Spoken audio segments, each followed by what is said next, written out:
Dichos y hechos con Edna Lorena Fuerte.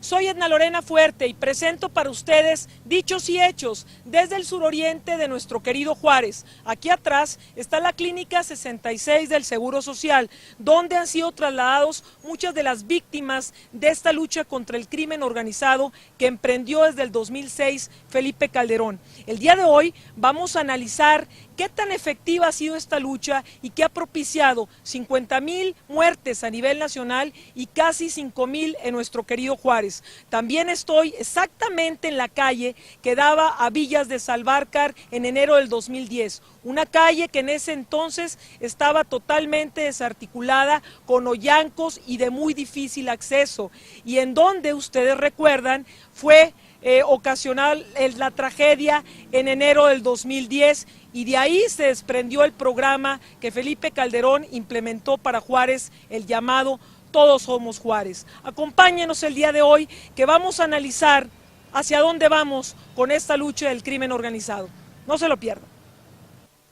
Estamos aquí en la calle Villas del Portal de Villas de Salvarcar. Como les dijimos, el día de hoy vamos a transmitir desde el suroriente de nuestra ciudad, aquí, desde el Parque de Villas de Salvarcar, que fue inaugurado por Felipe Calderón como un paliativo por la masacre que existió de jóvenes el 30 de enero del 2010. Pero quiero que me acompañen para ver parte de lo que existe en esta colonia, como en muchas otras de nuestra ciudad. Esto es, y volvemos a lo mismo que hemos comentado en diferentes programas, las casas abandonadas. Independientemente de lo que podamos decir de la vulnerabilidad de los jóvenes ante el crimen organizado, de que actúan en muchos casos de buena fe y simplemente se divierten, no lo sabemos, no estuvimos ahí, no somos ellos para poder determinar las acciones. Lo que sí podemos decir es que en muchas de las colonias de nuestra ciudad existen casas abandonadas como esta, que finalmente son nido o propician que se reúnan jóvenes o no tan jóvenes a cometer actos no muy adecuados. Esta es la calle donde sucedió esa tragedia, esta es la calle que significó el parteaguas entre el gobierno federal y la ciudadanía juarense. Hoy Felipe Calderón ha visitado varias veces Juárez, recientemente estuvo aquí para lo de Juárez Competitiva. Qué bueno que viene el presidente, pero sería mucho mejor que los planes que el gobierno federal, estatal y municipal hicieran para los juarenses tuvieran más concordancia con lo cotidiano, con la necesidad cotidiana que es esto, casas abandonadas. Seguimos aquí en Villas de Salvarcar, en la calle Villa del Portal, y estoy exactamente en la casa donde en enero del 2010 sucedió la tragedia llamada de Villas de Salvarcar, donde detonó la inquietud, la observación del gobierno federal para Ciudad Juárez. Esta casa estaba deshabitada, era de un señor llamado apellidado Sotelo. La gente de aquí en este momento ya no quiere platicarnos nada, no quiere salir a cuadro, pero sí nos dicen que la casa estaba deshabitada, que la cuidaba una vecina y que finalmente ella les dio permiso a los muchachos para estar aquí. Después del incidente que todos conocemos, esta casa sirve hoy para la segunda generación de catecismo. Estas manitas que ven ahí son de la primera generación, manitos rosas que contrastan con todos los asesinatos que han sucedido de víctimas, inocentes o no, en nuestro querido Juaritos. Amigas y amigos, pues hoy estamos aquí con un buen amigo, que ya estás de casa, Miguel Ángel Calderón, bienvenido otra vez. Hola, ¿Cómo estás? Oye, bien. Se te ve moradito ahí, pues ¿qué andas haciendo? Que vengo vestido de avión. ¿Qué creen? Morado. Estamos estrenando unas luces de aquí, nos vemos medio morados, pero ojalá que se vea bonito para ustedes. Oye, yo me estaba tomando aquí estas florecitas de Bach que te estaba comentando, porque con el temita que vamos a tratar, pues hablar de crímenes y hablar de problemitas de ese estilo, pues como que unas gotitas para las emociones, se me hace, ¿no? Que viendo los frasquitos se me hace que nos echamos uno. Nos echamos un frasquito, bueno. Oye, 2006, Felipe Calderón llega a tomar posesión, 1 de diciembre, entre gritos, tramoyazos, avalado por el PRI, el PAN en alianza con el PRI, el PRD y las fuerzas de izquierdas que apoyaron a Andrés Manuel, pues en contra de la toma de posesión, se armó el San Quintín, finalmente llegó Calderón, hizo su protesta y por ahí del 11 de diciembre, si no mal recuerdo, se va a su estado natal, que es Michoacán, gobernado en ese entonces por Lázaro Cárdenas, y había problemas ya desde el 2005 bastante en cuanto a las bandas del narcotráfico, y se le ocurre a Calderón establecer o decir, vamos a dar una batalla contra el narcotráfico. Incluso él declara la guerra. Declara la guerra, dice ¿verdad? que no, pero hay una declaración de guerra que él hace. Luego le cambia ahí la palabra guerra, batalla, ¿verdad? Una cosa así. ¿Lo hizo para legitimarse, Miguel Ángel? Mira, si recordamos qué hacían los presidentes anteriores, Sí. ¿qué hacían para legitimarse? Pues Salinas, o hablaban de un nuevo modelo sí. económico, o entraban a programas de desarrollo social. Salinas se echó a la quina. Sí, o entraban también a aquella cuestión, ¿te acuerdas de la renovación moral? Sí, de Miguel de la Madrid. Y yo no sé quién le diría que había que entrar por el lado de la seguridad. Y el problema es que traemos una cantidad de efectos terribles. Primero, una desconfianza hacia la autoridad. Segundo, una impunidad terrorífica. 50,000 muertos, que tú dirás, bueno, son 50,000 muertos, sí, pero nunca habíamos tenido esa cantidad de muertos. Y eso que todavía no se cumplen los 5 años de Calderón, estamos a un mes escaso de que se cumpla. Doy un dato. Sí. Las autoridades policíacas del Paso decían, de Paso, Texas, que habían tenido 15 muertes en lo que iba del año, de asesinatos dolosos, que le llaman ahora, ¿no? Sí. Y aquí traíamos ya, en lo que va del año, creo que traíamos 1,800. ¿En qué año dices? No, en este año. En este esto 2011. Lo declaró antier. Ok. Antier lo declaró. Porque tenía 15 muertos, según esto. No, hombre, nosotros Entonces, en un día nos los echamos, ¿no? Así es, impresionante. Entonces, todo esto lo único que ha traído como colación es, una, pensar que no estaba preparado.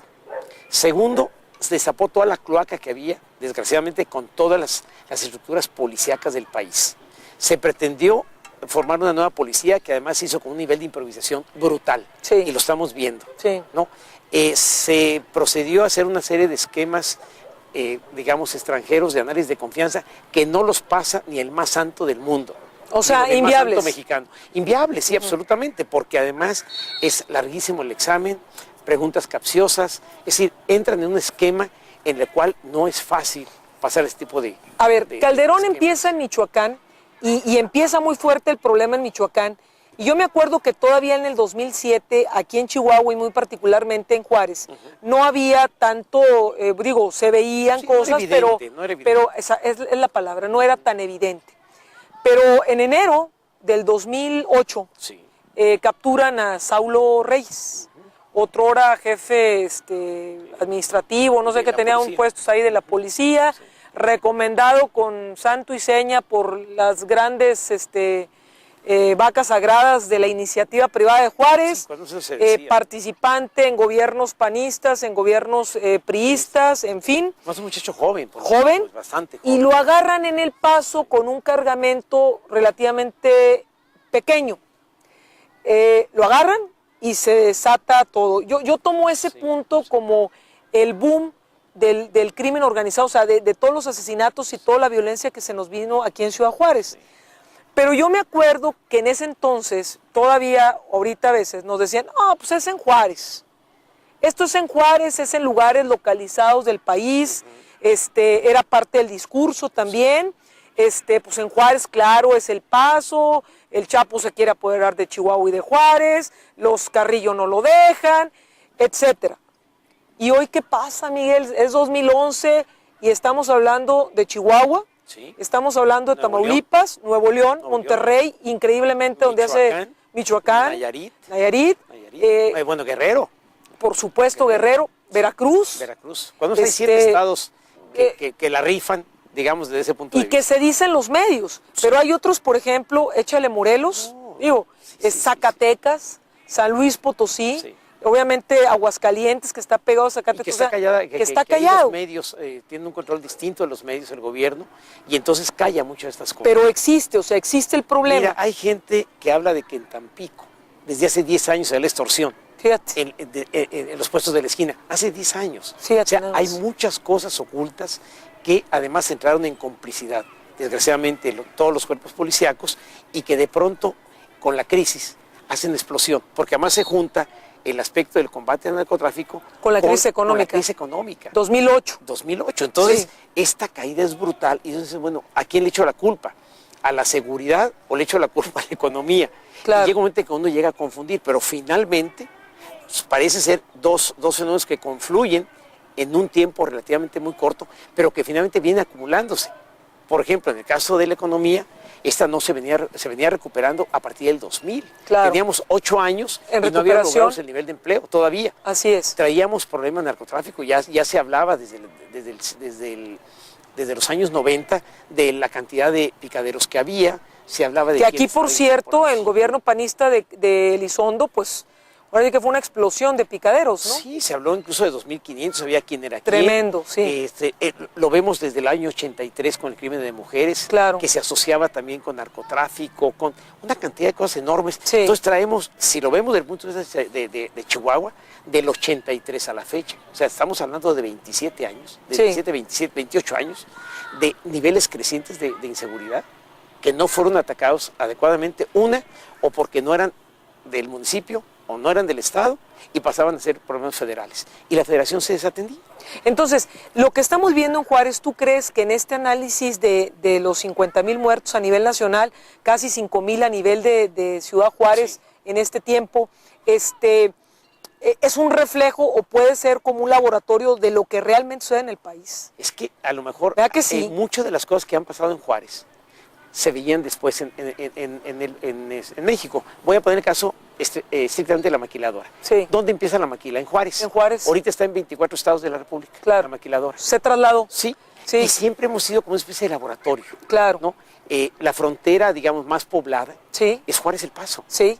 ¿No? La frontera donde se experimentaban siempre algún tipo de cambios económicos, políticos, sociales, era la frontera, y curiosamente éramos nosotros. Claro. Entonces yo no dudo que esto que pasó en el caso del narcotráfico de alguna manera se ha ido proyectando al resto del país, aunque debemos reconocer que llega a Juárez el narcotráfico vía Durango. ¿Ok? Pues acordémonos que empieza Sí, con sí, sí. Sinaloa, Sinaloa, Durango. con estos tratados que hubo de México, convenios, para producir marihuana para la Segunda Guerra Mundial para Es los correcto, americanos. es correcto. Entonces de ahí se trasladan a Durango, de Durango se vienen a Chihuahua y de ahí se extienden al resto del país. Regresamos en un momentito Sí, y seguimos claro que sí. comentando el asunto. No se nos vayan.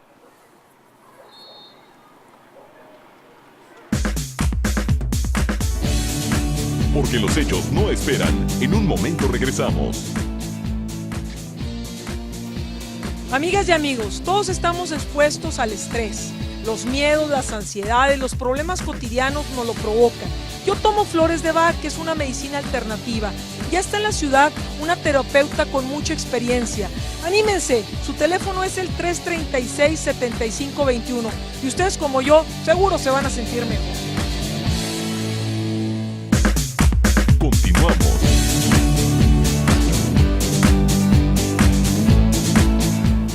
Oye, Miguel Ángel, entonces tú dirías que al ser nosotros un laboratorio, también se descuidó en todo el país. O sea, es un problema entonces que viene, ¿qué? ¿De 40 años atrás?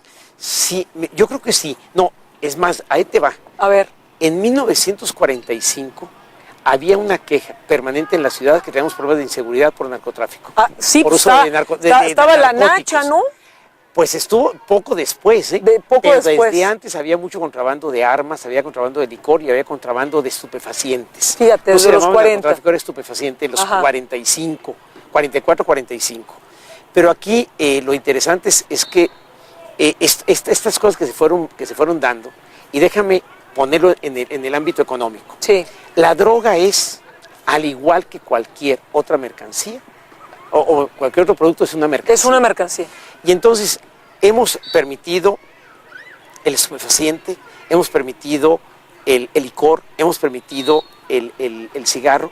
¿Y por qué no la droga? Claro. Y si la droga te da posibilidades de movimientos de capital, se ven beneficiado el banco, los bancos o la banca, los gobiernos, las personas, las inmobiliarias, la industria, Todo mundo. el comercio, o sea, se genera un circuito. ¿Qué es lo que económico. pasaba mucho en los ranchitos? Por ejemplo, ahí le da, por ejemplo, allá en el Namiquipa, en el Terrero, ¿verdad?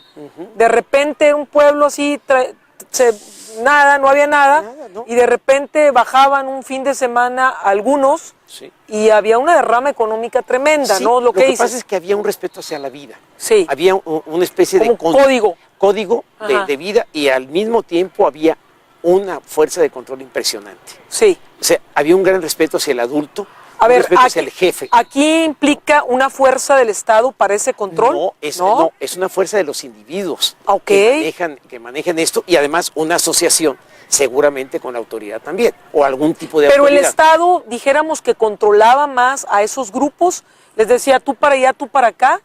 Yo no sé qué tanto. Ajá. Incluso hay algunos sociólogos, por ejemplo, en la Ciudad de México, que ellos dicen que este problema del narcotráfico es un pleito entre los cárteles de un partido contra los cárteles de otro partido. Válgame Lo Dios. cual es bastante Gravísimo. grave, Claro, ¿no? claro. Porque además mueven tal cantidad de dinero que llega un momento en que se pierde el concepto de que aquel se dedica a la droga y se habla de aquel que tiene dinero.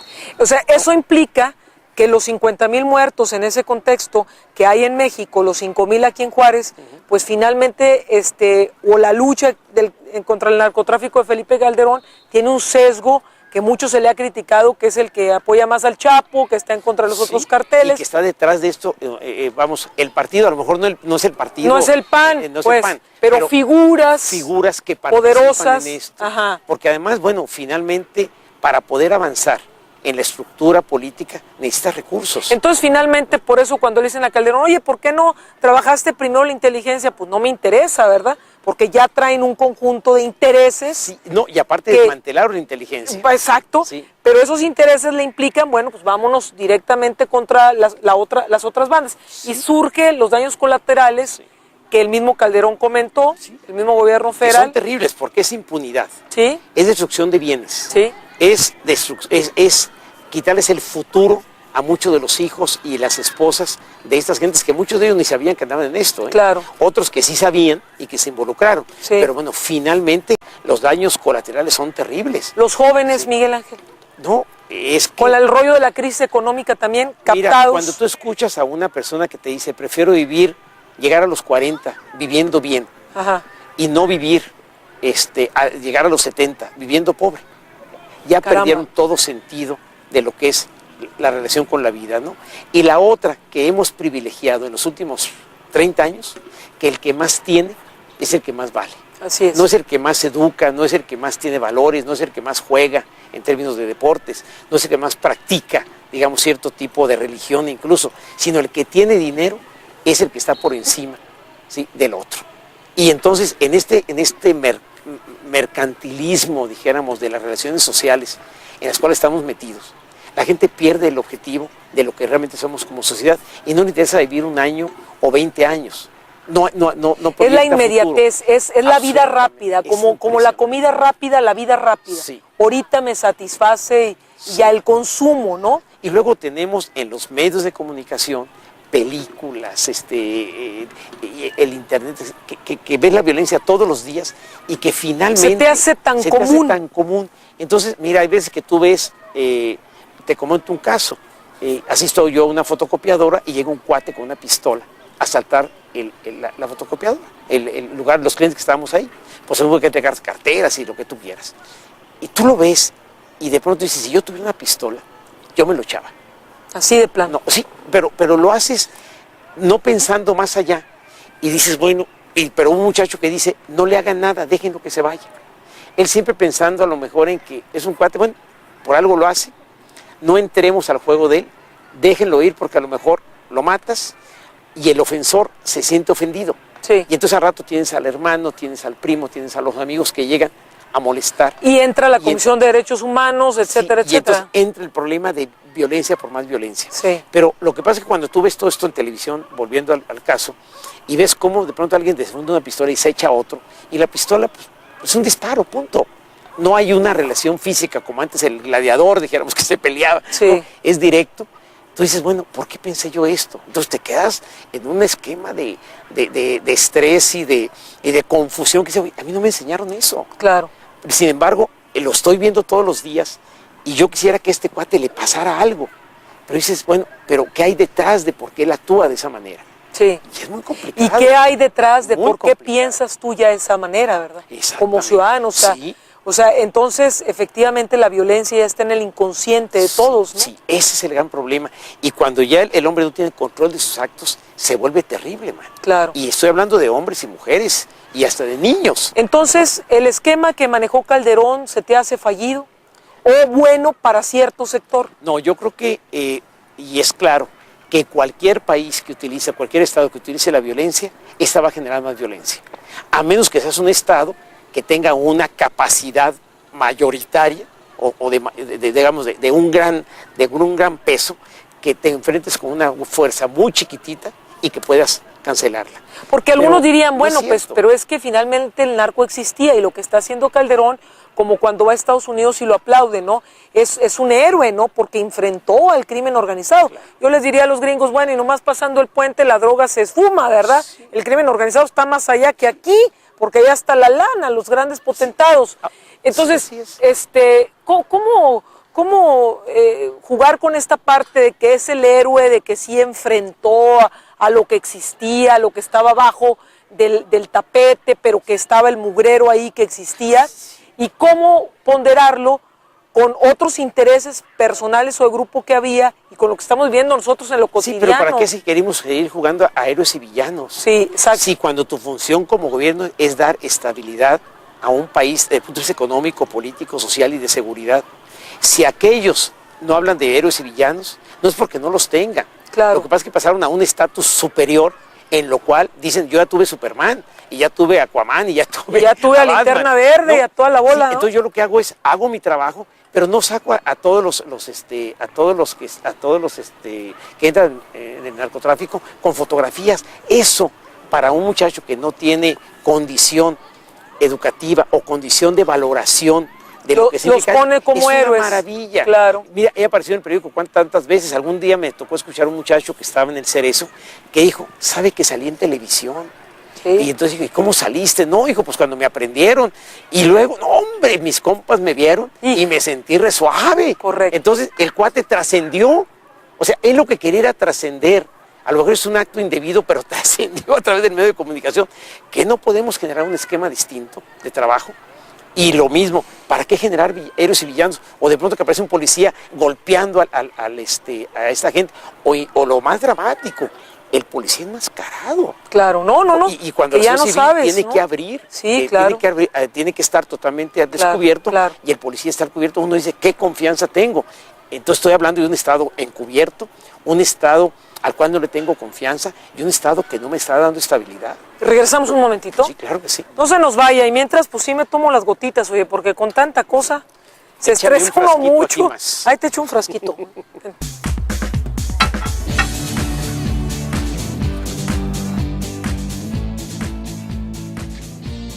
Porque los hechos no esperan. En un momento regresamos.